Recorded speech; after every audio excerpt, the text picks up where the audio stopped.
Afternoon and welcome. I'm really pleased to see so many people here, given the way that this event has been moving around Northumbria University trying to find a home, a bit like a windflower exploding.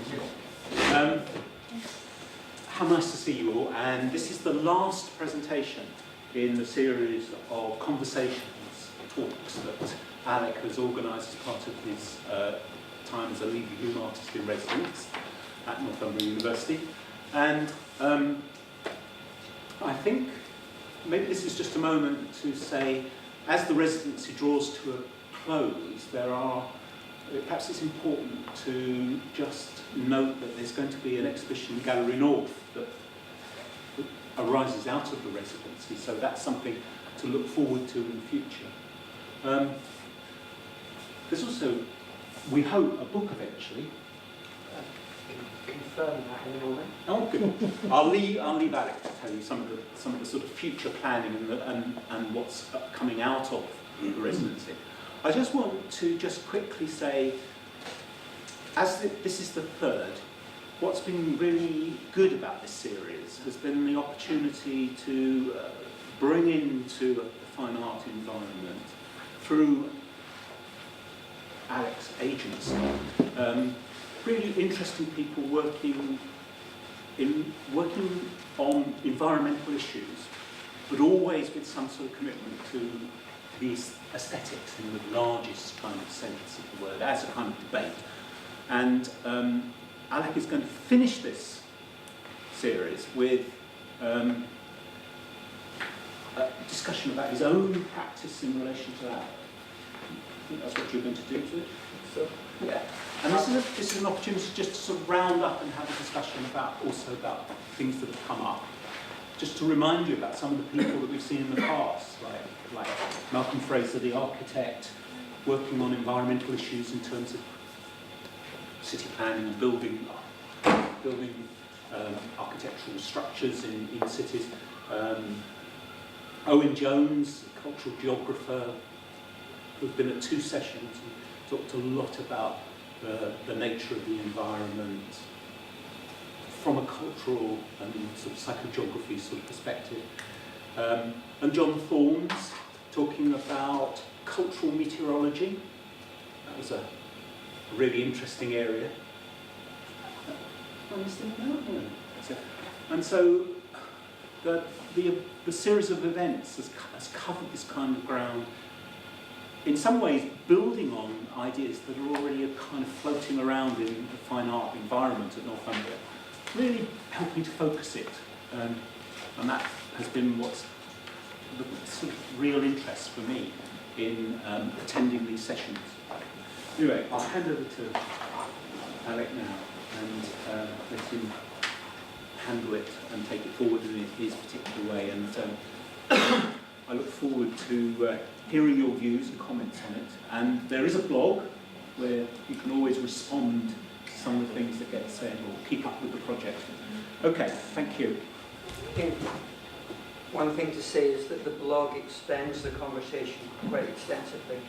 There are quite a few more people on that, including some quite well-known writers and artists. Andrew Gregg, the novelist, and John Burnside, the poet, have both done pieces about their engagement with renewable energy.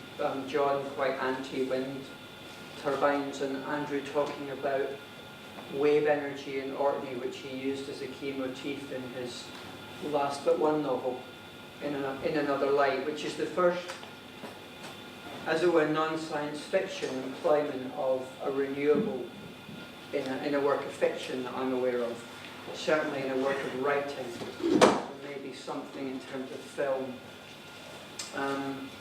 I did such a formal talk last time, I didn't want to do that this time. So I've kind of made this one have some clusters of thought and knowledge in the form of poems. So unfortunately you've all been tricked into coming to a poetry reading.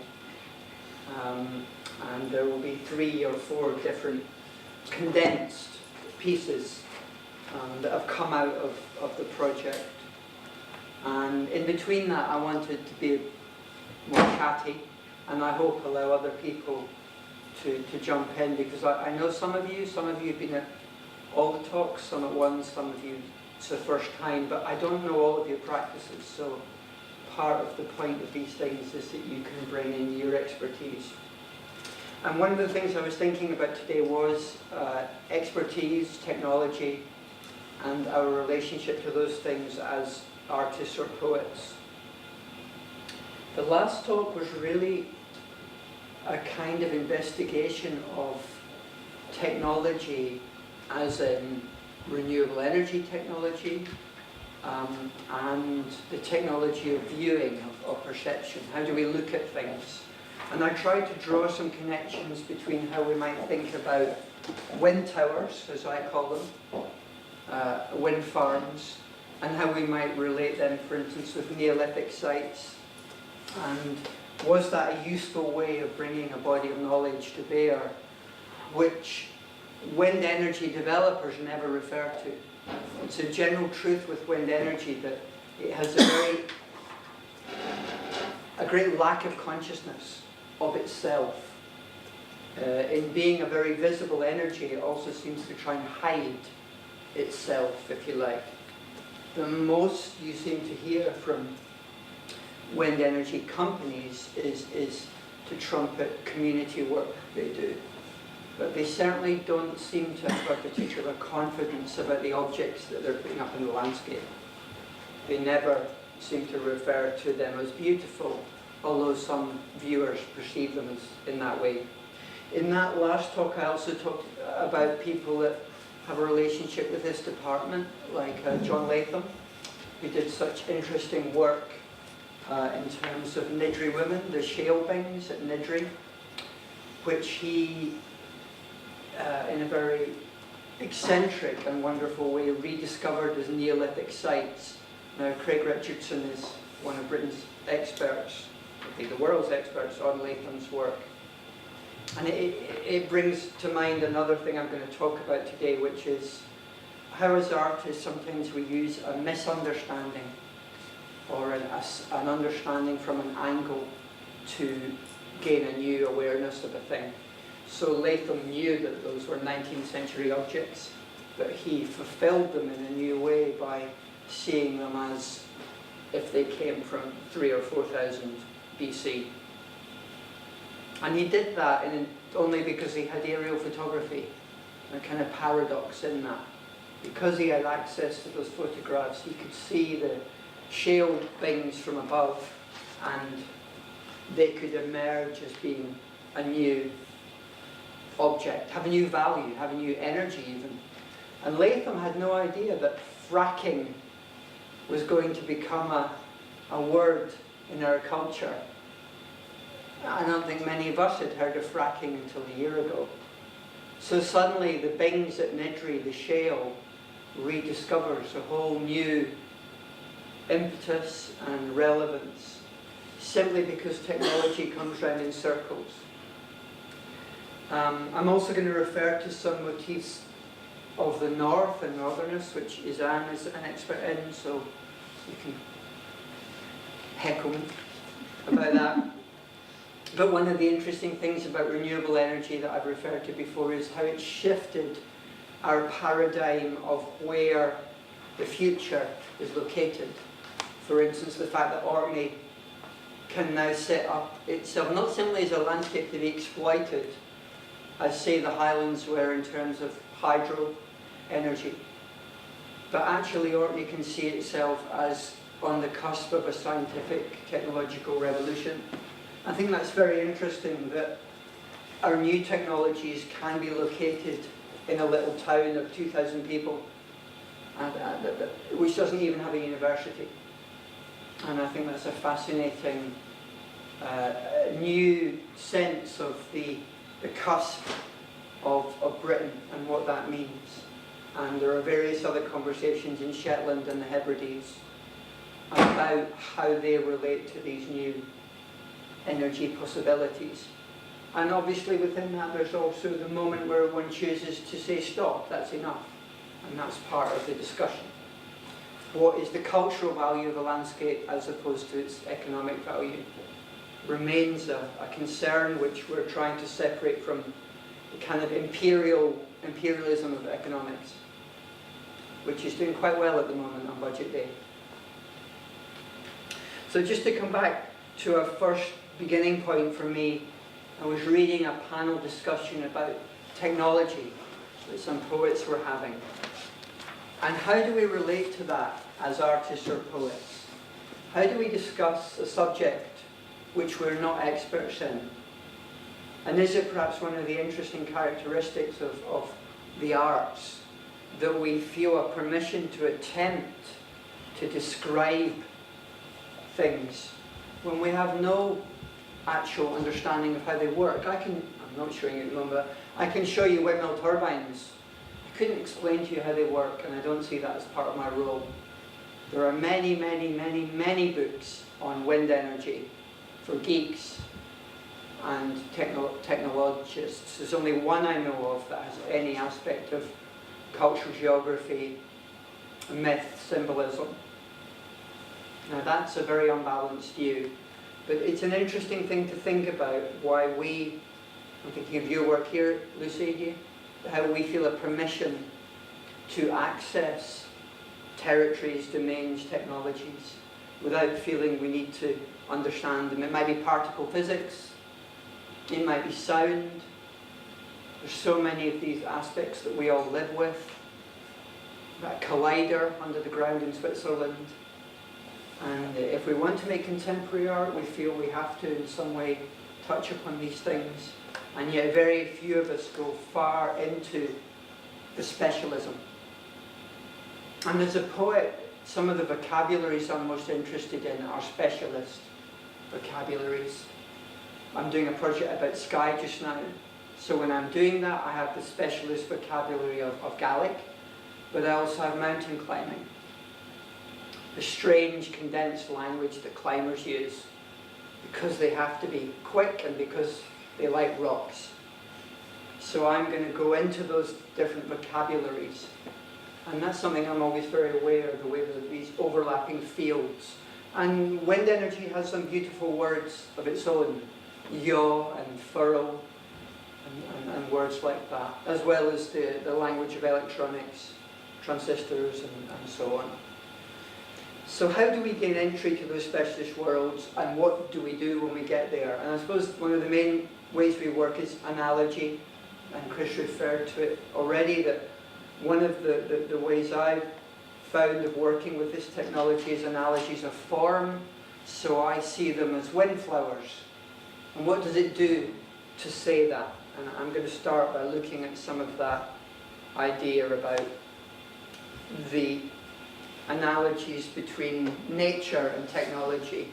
Is that simply romanticism, or is it actually a way of gentling the technology into a wider cultural sense of it, a wider cultural perception? If I can call a small windmill turbine a windflower, then maybe I can invent the term wind gardeners. And what would that mean? What does it mean to cultivate energy? And then suddenly you're into a territory of language which does have a contemporary meaning, because in Scotland they're very fond of using the term wind crofting. Crofting is good, it's romantic, it's aspirational. All it really means is a farmer being paid an amount of money to have some windmills in his field. That's not crofting. That's simply the installation of capital in a landscape. When real wind crofting would mean something else. It would mean the ownership of the windmill by the farmer, and that's more rare, although in somewhere like Orkney you discover it is actually beginning to become quite common. And it's quite beautiful when you see one of these little flowers by its house in Orkney. It's very interesting, and you sense a relationship. And suddenly energy shifts from being something hidden in large architectural grey forms like nuclear power stations, and there becomes the possibility that we would each have a responsibility for our own energy. We'd each grow our own wind garden. And that does begin to be useful to me as a way to negotiate between the technology and the culture. And I wanted to start in the lightest way possible. These are all from the Usburn Valley. They're snaps, not works of art. And in my mind, they're found turbine designs by the youth of Biker, who are very technologically gifted and are all currently running their own wind turbine school, coming up with some very innovative ideas. This one clearly based on the flower on the leaf, a fallen turbine, rather romantic design. That's actually very similar to a Danish design called a windflower, and a very complex structure, which my friend Alistair, who's doing a PhD here, I actually got him to believe for about 3 seconds that it really was a design as by the city farm. So these tags have been something I started noticing, and that's something we do as artists. We notice with a different awareness, a kind of, sometimes an innocence or a naivety or a cheeky sense of humour, and you begin to find the form and realise that perhaps it was in the world. You find it as a kind of untutored imagery. And I love those tags because of their lack of, because they're very territorial, which is what wind turbines kind of do for us. They take over landscapes, and yet they have a kind of innocence in that they were done without much purpose, if you like, if I can say that. Alistair's interested in using those photographs and connecting them with some of the old vocabulary in Orkney. For instance, describing particular kinds of wind. When you go to a place like Orkney, they have incredible technical descriptions of forms of wind. You know, wind that rises up, hay, wind that comes from above. And it comes really from different technologies like sailing, where you have to be able to describe a wind in an instant. And most of those words are Norse, so we get back into that northern vocabulary. And does that lost vocabulary suddenly become useful again as the new industry comes? Just like the Latham with the fracking. Do we suddenly go back to Latham and realise he was both the past and the future? So we have these primal forms. No, that's not nice of you. Actually, you've got the cursor thing to move it. There we go. And interestingly enough, this is some 12th century graffiti from a church in England. And when this was drawn, this design, the post windmill, would not long have been in Britain. This was one of the key technologies to make Britain, I can't call it a modern land, but it was brought in at the same time as sanatoriums and schools were beginning to be codified as social structures. It's interesting that someone chose to carve this in a church. And you just have to imagine the first time windmills were set up in a country. They must have been quite shocking devices. They actually come into Dante as an image in the Inferno of a kind of mechanical energy that's, as it were, outside of our ken. And yet they're also very much about being aligned to the wind and understanding nature. Some of you may know that these have a little post behind them so you can turn them to face the wind. They're almost like little toys, just to remind us of this, I don't know how many of you can see it, but the small, innocent, romantic wind turbine and the large intervention of the vicious piece of technology. It's all about scale and perception. Here's Horsey Mill in East Anglia. I think it's in Suffolk. And one of the things I found very interesting doing the project was how these different technologies, which span, if we go back early enough, I think 2,000 years anyway, how they're all mixed up in time. This is Orkney in 1950. There was a diesel grid, but electricity wasn't widely available. And this is on a farm, and it was probably just used for threshing the corn, possibly powering a radio in the kitchen so they could listen to the home service. And this is a book. Some of you might have heard that book published a couple of years ago about the boy who discovered wind or something. An African kid who invented windmill energy. He didn't really invent it, because this is quite a classic study from the 70s of African wind energy. And it's exactly the same form, 1950, 1970. I'll pass this round. It's a church missionary project.